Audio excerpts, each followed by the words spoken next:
Assalamualaikum warahmatullahi wabarakatuh. Ini adalah video masih mengenai tentang Isra dan Mi'raj. Rasulullah Shallallahu Alaihi Wasallam bertemu dengan para nabi-nabi. Kisah Isra Mi'raj selanjutnya yaitu Nabi Muhammad Shallallahu Alaihi Wasallam diangkat ke Sidratul Muntaha sebagai tempat perhentian terakhir perjalanan agung beliau. Sidratul Muntaha adalah pohon yang aman besar sekali.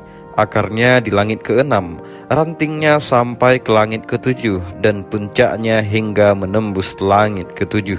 Sebagaimana tersebut dalam beberapa riwayat, dari akar kaki Sidratul Muntaha mengalir sungai yang airnya tidak berubah rasa, warna, dan baunya.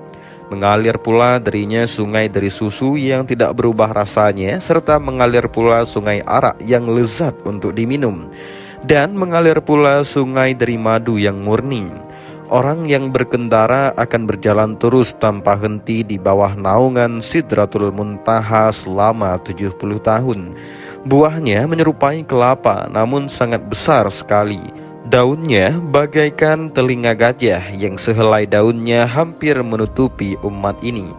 Di dalam riwayat, satu helai daunnya dapat menaungi semua makhluk dan setiap daunnya ada malaikat. Maka tiba-tiba di daunnya diselimuti dengan berbagai macam warna yang indah yang tidak dapat digambarkan. Dan seketika itu di daunnya berubah menjadi yakut dan zamrud.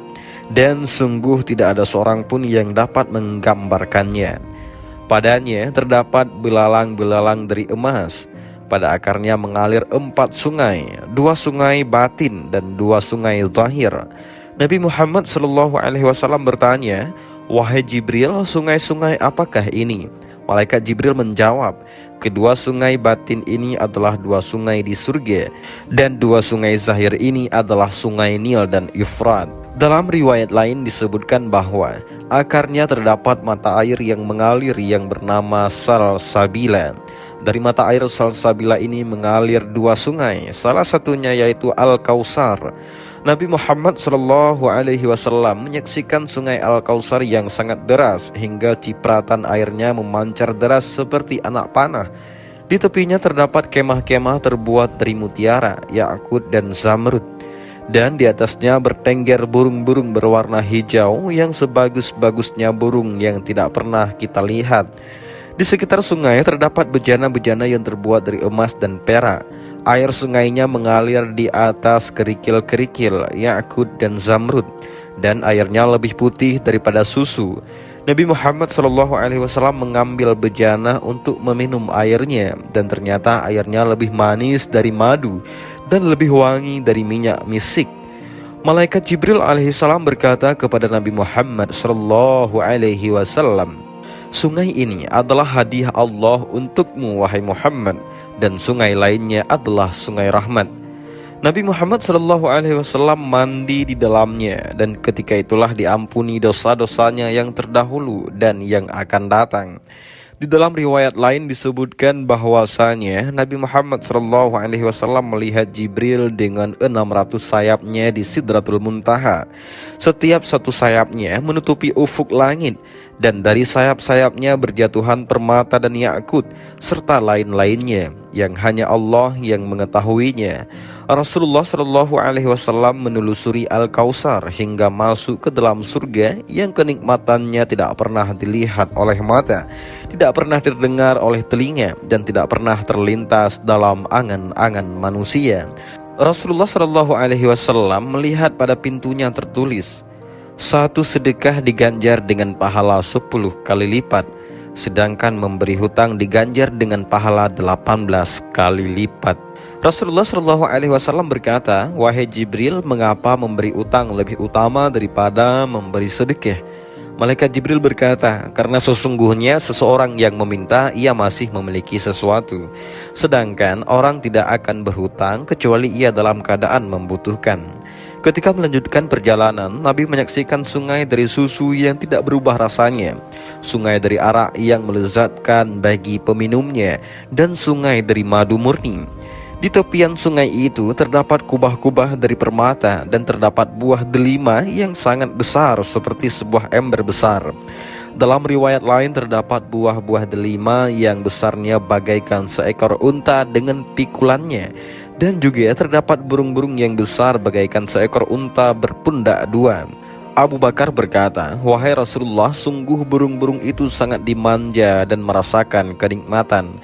Rasulullah menjawab, "Para pemakan burung-burung itu lebih nikmat dan lebih dimanja lagi, dan aku harap agar engkau pun memakannya pula, wahai Abu Bakar." Kemudian Nabi Muhammad SAW diperlihatkan keadaan neraka.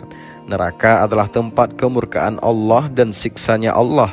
Apabila bebatuan dan besi dilempar ke dalamnya, maka akan dilahapnya.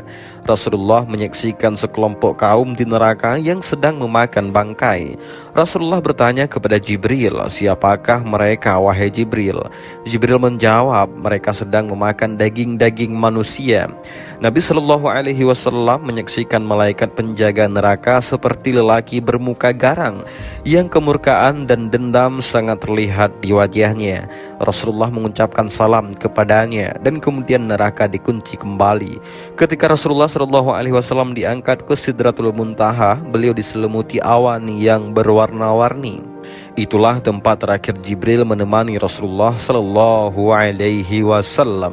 Rasulullah kemudian diangkat ke tempat sangat tinggi hingga Nabi mendengar suara goretan al-qalam, yakni pena yang menulis segala apa yang ada di alam semesta.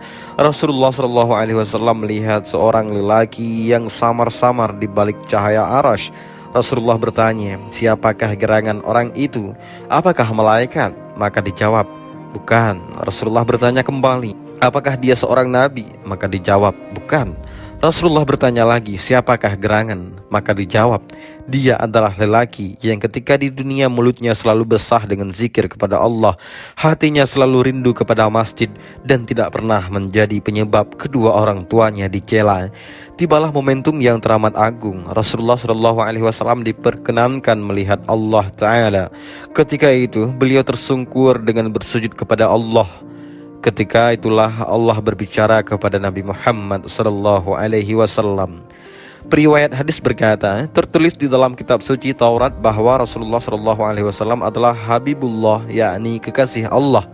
Allah berkata kepada Nabi Muhammad SAW, "Dan aku mengutusmu kepada seluruh manusia sebagai pembawa kabar gembira dan sebagai pembawa peringatan. Dan aku telah lapangkan dadamu, dan aku telah hapuskan dosa-dosamu, dan aku telah mengangkat namamu, sehingga tidaklah namaku disebut melainkan engkau pun disebut bersamaku. Dan aku telah menjadikan umatmu sebagai umat yang terbaik dari sekalian manusia, dan aku jadikan umatmu sebagai umat moderat.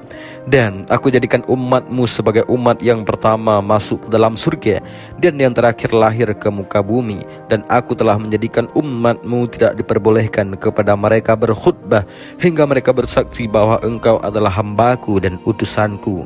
Aku telah menjadikan dari umatmu sekelompok kaum yang hati mereka adalah tempat menampung kitab suci mereka.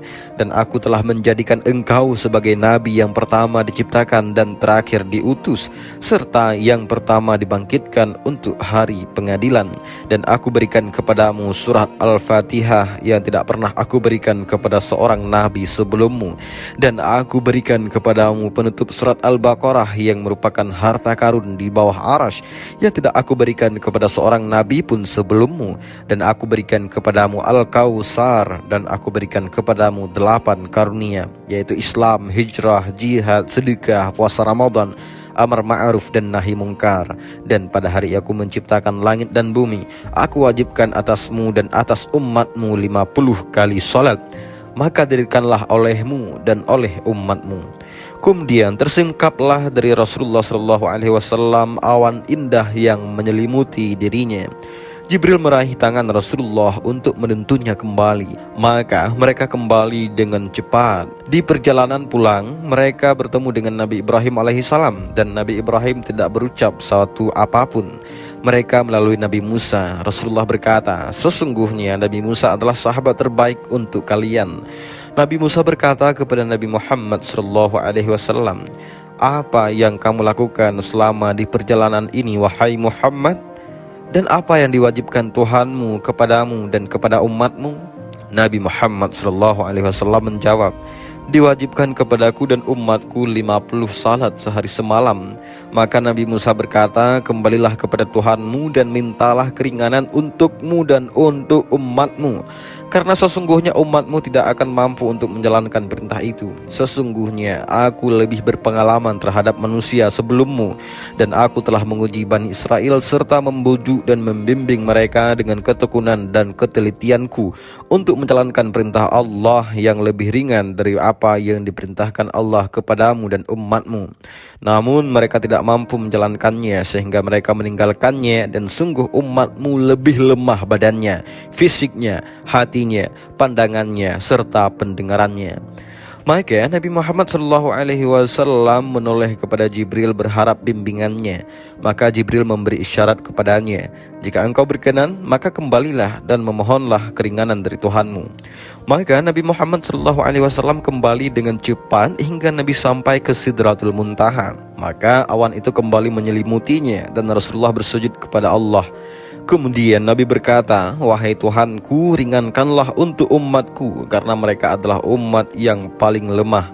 Allah berfirman, aku ringankan atas mereka 5. Kemudian awan itu tersingkap dan Nabi Muhammad kembali kepada Nabi Musa. Beliau berkata, telah dikurangkan untukku dan umatku 5. Maka Nabi Musa berkata, kembalilah kepada Tuhanmu dan mintalah keringanan lagi, karena sesungguhnya umatmu tidak akan mampu. Maka Rasulullah SAW terus bolak-balik meminta keringanan kepada Tuhannya, dan setiap kali Allah mengurangi 5 hingga tidak tersisa kecuali 5 waktu salat. Maka Allah berkata kepadanya, wahai Muhammad. Nabi Muhammad SAW menjawab, labbaika wa sa'daik, aku senantiasa memenuhi panggilanmu. Allah Subhanahu wa ta'ala berkata, itulah salat yang 5 waktu sehari semalam. Setiap salat dihitung sebagai 10 salat, sehingga semuanya genap 50. Tidaklah akan berubah ketentuanku dan tidaklah dihapus kitabku, yakni yang tertulis dalam ketentuanku. Barang siapa yang bertekad melakukan suatu kebaikan, namun dia tidak lagi melakukannya, maka ditulis baginya 1 kebaikan. Tetapi jika dia melakukannya, maka ditulis baginya 10 kebaikan. Barang siapa yang bertekad melakukan suatu keburukan, namun tidak jadi melakukannya, maka tidak ditulis 1 apapun atasnya. Dan apabila ia melakukannya, maka ditulis baginya 1 keburukan. Nabi Muhammad SAW mengabarkan kepada Nabi Musa tentang apa yang Allah tetapkan. Namun Nabi Musa bersikeras dan berkata, kembalilah kepada Tuhanmu dan mintalah keringanan lagi, karena sungguh umatmu tidak akan mampu. Nabi Muhammad berkata, wahai Musa, aku telah berkali-kali menghadap kepada Tuhanku hingga aku malu kepadanya, dan sungguh aku ridha dan puas menerima ketentuan Tuhanku. Maka terdengar seruan, sesungguhnya aku telah menetapkan ketentuanku, dan aku telah meringankan atas hamba-hambaku. Maka Nabi Musa berkata, Allah, kalau begitu maka turunlah engkau dengan menyebut nama Allah. Di perjalanan pulang, Nabi Muhammad SAW tidak melewati perkumpulan para malaikat kecuali mereka berkata, hendaklah kamu perintahkan umatmu untuk hijamah, yakni bekam. Di perjalanan pulang, Nabi bertanya kepada Jibril, wahai Jibril, tidak ada seorang pun dari penduduk langit yang aku jumpai, melainkan ia pasti menyambutku dengan meriah, dengan senyuman manis, salam dan doa, kecuali 1 orang. Ketika aku menemuinya dan mengucapkan salamku untuknya, dia hanya sebatas menyambutku, menjawab salamku dan mendoakanku, namun sama sekali tidak tersenyum dan tertawa untukku. Kenapa wahai Jibril? Maka Jibril berkata, dia adalah malaikat Malik, malaikat penjaga neraka. Dia tidak pernah tersenyum sejak diciptakan. Kalaupun dia dapat tersenyum untuk seseorang, maka dia hanya akan tersenyum kepadamu.